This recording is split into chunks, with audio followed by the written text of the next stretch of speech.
Yes. I'm really, really grateful to be here today, actually, on time. I went to park my truck at the underground parking across the street, and it wouldn't fit. It's so tall. So I was trying to figure out parking, and then I had the Patriots ball boy come out and let the air out of the tires. Took him 90 seconds. Oh, you like that, Mayor Ed Murray? Anyways, so I did that. I'm actually here today to talk to you about, preparing for entrepreneurship. For those of you who are entrepreneurs or aspiring entrepreneurs, I've been there. I've been there many times, and I just want a show of hands. How many of you are entrepreneurs currently? Wow, that's a lot. And how many of you work at big companies thinking about being an entrepreneur? Okay, yeah, it's pretty common to see that in Seattle. There's a lot of big companies here, a lot of talent. I have to tell you that there was a time when being an entrepreneur, especially for an Indian kid, growing up, when you go to your girlfriend's house and you tell her mother that you're an entrepreneur, she basically thinks you're unemployed. So now, being an entrepreneur is more of a badge of honor. The thing is, it's really hard. I mean, everyone is a CEO, right? And there's certain steps that you want to take when you're thinking about raising money and going to friends and family and all of that stuff. And I have been there, and I can empathize with many of you who have gone through some of these challenges. So I'm probably going to start a little bit with my personal journey. I'll share a little bit of that with you.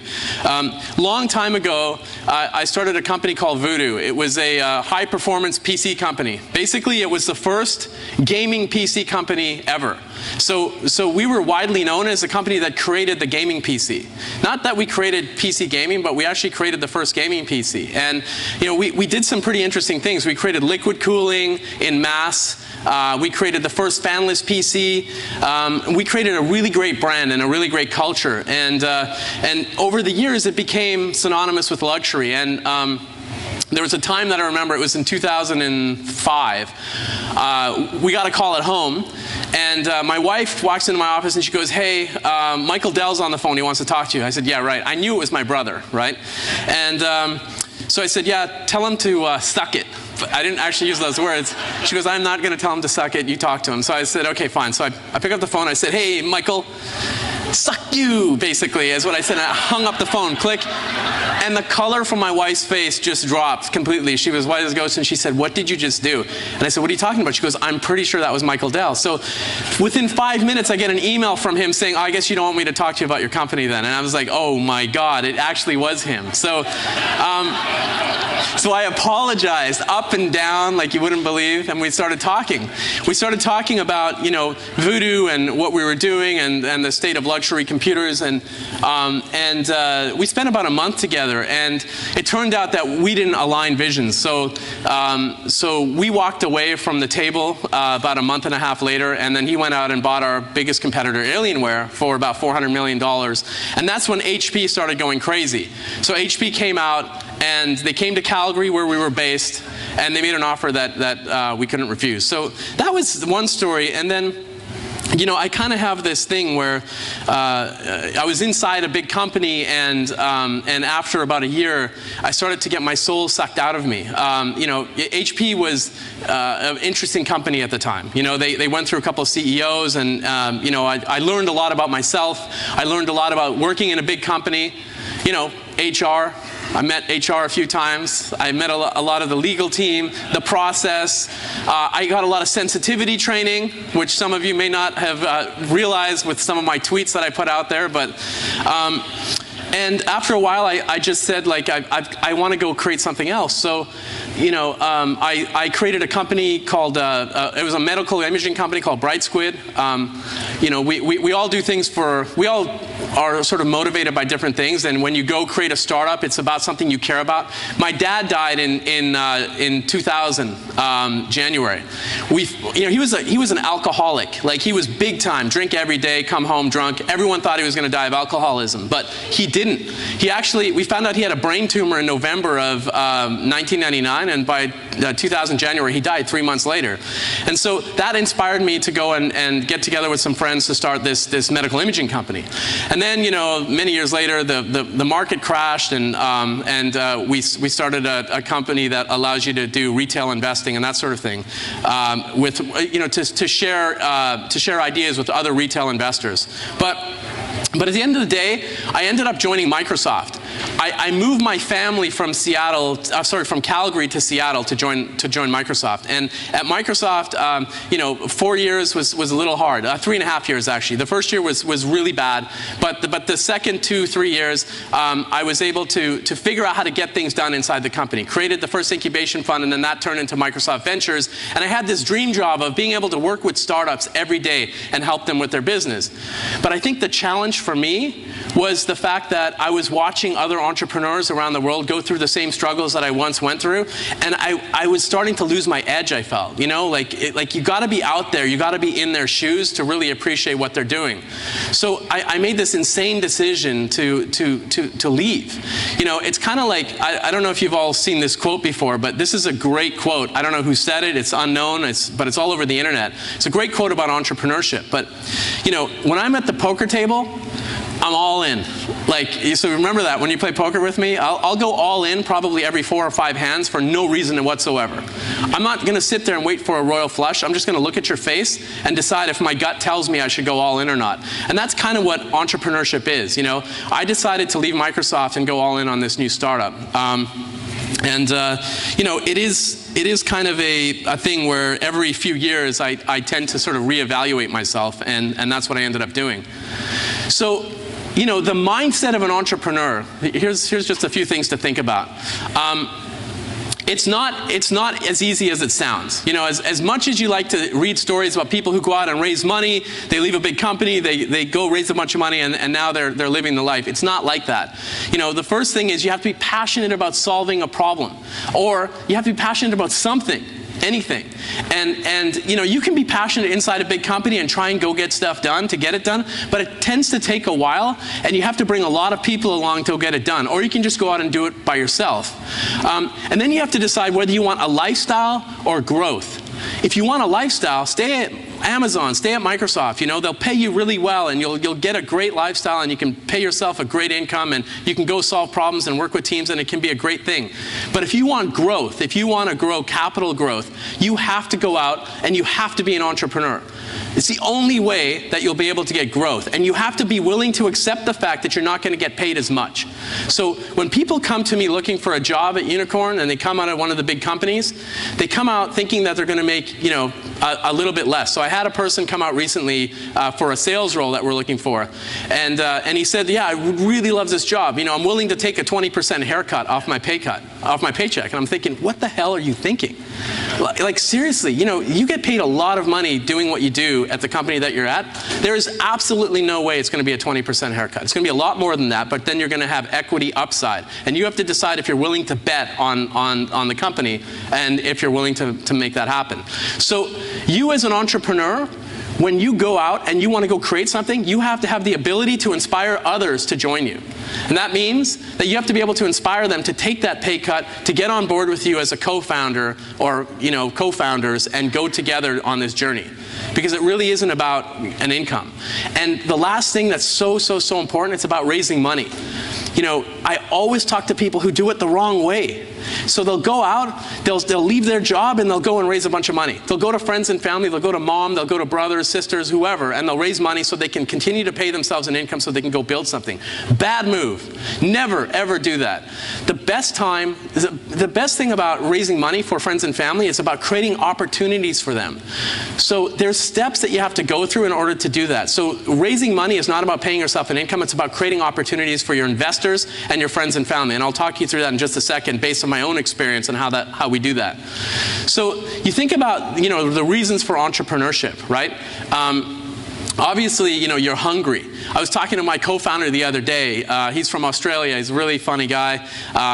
He said to me, being an entrepreneur is like a lot like being on a desert island. He said, I'll put two of anybody in this room on a desert island and tell them to feed themselves, and they'll figure out how to do it. That's what entrepreneurship is. It's one of the most loneliest places in the world, right? But the cool thing about it now is you can go to a place like WeWork, and you can sit and work with other entrepreneurs who are going through the same struggles that you're going through, and you can sit over lunch and talk about the challenges that you have and that sort of thing. There was a time when you didn't have access to that. You didn't have access to accelerators like, Microsoft Ventures, 9 Mile, Techstars, but now you have that. And so, but you are hungry. You are literally hungry, and you want to go create something because you cannot afford to put, the food on the table that you could when you're working at Microsoft, Amazon, Starbucks, corporate, that kind of thing. And then you also have a great idea. You have to believe you have a great idea, and people around you have to say, yeah, that's a pretty damn good idea. And you want them to believe in it. And obviously, if you hate bureaucracy, bureaucracy is tough, right? When you're inside a big company, you can go and you can get things done, as I mentioned, but it takes a long frickin' time. Oh my God. Does it ever take a long time? And then you got to move people along. And then, by the way, when you create something really great inside a big company, that's when it becomes a program. That's when other people start joining in to help out. And then you're managing a program. You're another cog in the machine. And as an entrepreneur, we have ADD, right? So how many of you have entrepreneurial ADD? Raise your hand. You all have it, right? And that's important, because if you didn't have that, you wouldn't be sitting where you are today. So, when we talk about everything being accessible, that's the other thing I mentioned before. You never had access to capital. You never had access to co-working space and all of that as you do now. And one thing that I always get asked is, how do you raise money in Seattle? Look, it's so easy. You don't have to worry about Seattle. Don't think of Seattle as the place to raise money. Even though there's a great angel network and there's a great bunch of VCs, Madrona, Ignition, etc., there's a lot more to raising money than just coming to Seattle. What it is, Seattle is the best place to build a startup company right now because of the talent pool. There is no better talent pool on the planet.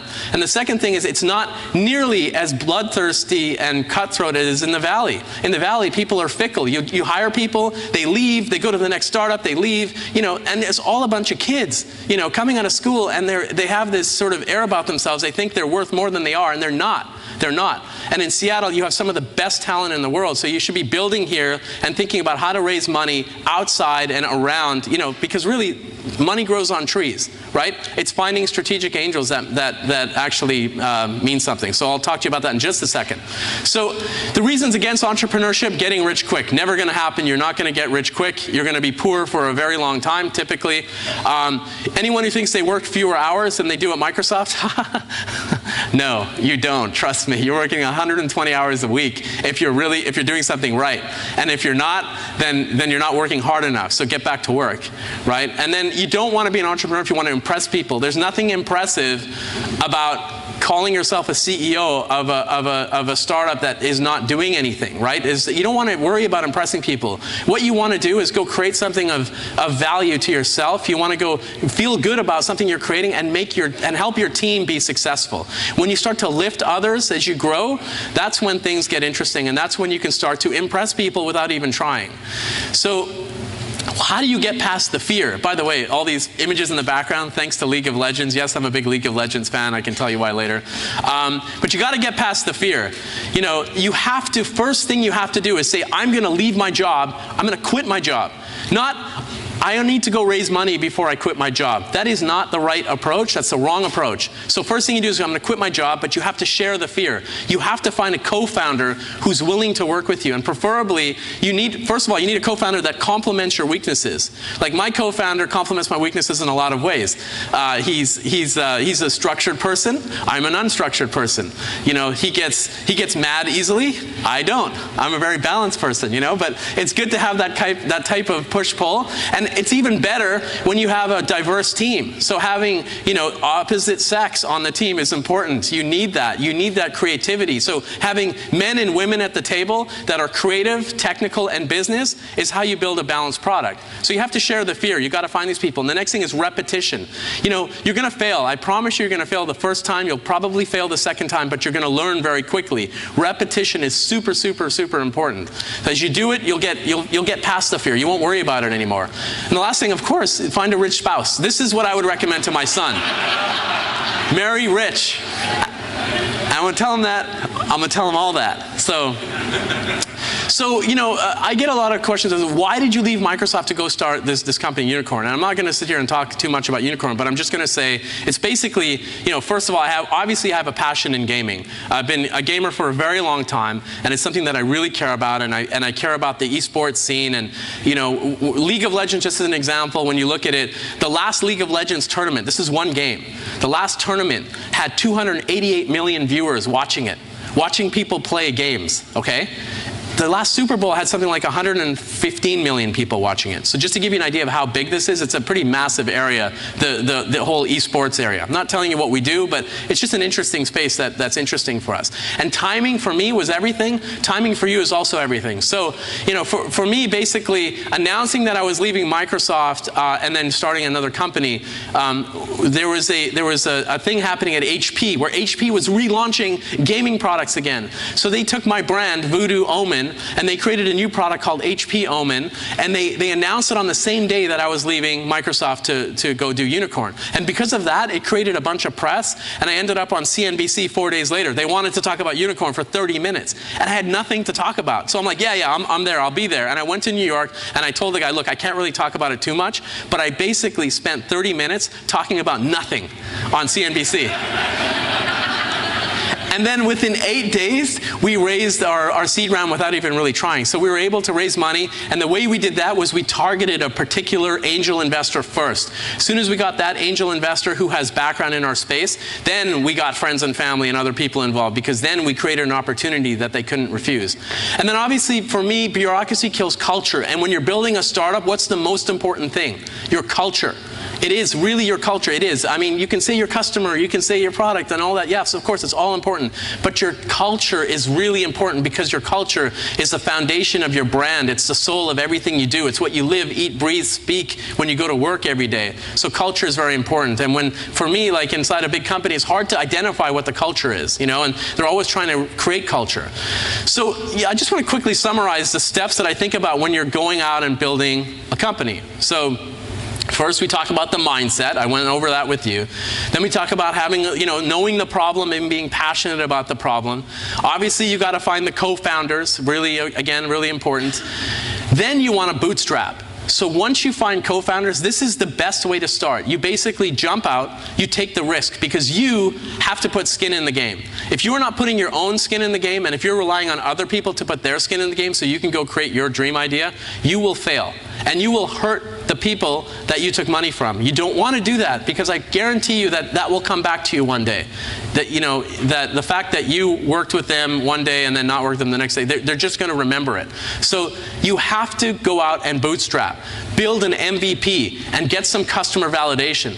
There is nothing better than joining an accelerator. If you've never done it before, go join an accelerator and learn about customer validation. Go do 100 interviews with customers and go build something that actually generates some traction. And once you do that, then you got to go find a strategic angel. So again, I'm going to say this one more time. You don't have to be in the valley to be successful. And in fact, any VC that I know in the valley, they're no longer saying, come to the valley, we want you here. They're saying, stay where you are, because we don't want you here. Because if you come here, your people are going to leave you and join the next startup across the street, right? But if you stay where you are and you be comfortable where you are, we'll invest in you. So what you need to do is target that one angel or two angels that is strategic to your space. Not because they're rich, not because they have money, because as I said before, money grows on trees. What doesn't grow on trees is smart people with money in your space. So, for me, with Unikrn, I look for somebody who really has a background in the gaming and media and entertainment space. Found that person through someone else, through Twitter. I messaged them and I said, I'd like to talk to you. And then, one thing led to another, talk to this person. And then within a 5-minute or 10-minute conversation, he was all in. He came in, invested. As soon as he invested, then everybody started to jump on board. And that was creating momentum. That was creating opportunity for friends and family. That's essentially, the steps that you should write down and you should always remember. Because I promise you that, again, I know what it's like, I know what you're going through, and I know we all go through these struggles, right? And I empathize with all of you, with each and every one of you who are going through this. The other day at WeWork, I've been mentoring a startup there who I really like. I love this team. They're just such nice people. And, you know, they lost one of their technical folks on the team. And they were pretty shaken up about it, you know, because they can't afford to pay people and the healthcare and all of that stuff. So they're trying to figure out, how do we go out and raise money? How do we go out and do this? And just talking to them, I felt it because I've been there before and I know what they're going through. It's hard. It's hard to be an entrepreneur.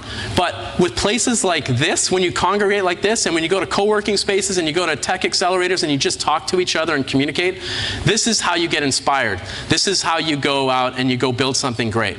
So, you know, we got to thank GeekWire, first of all, for this event. Thanks very much, guys, for putting this on. Good job.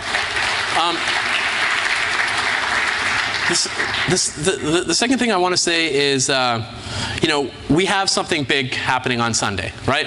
It's Super Bowl.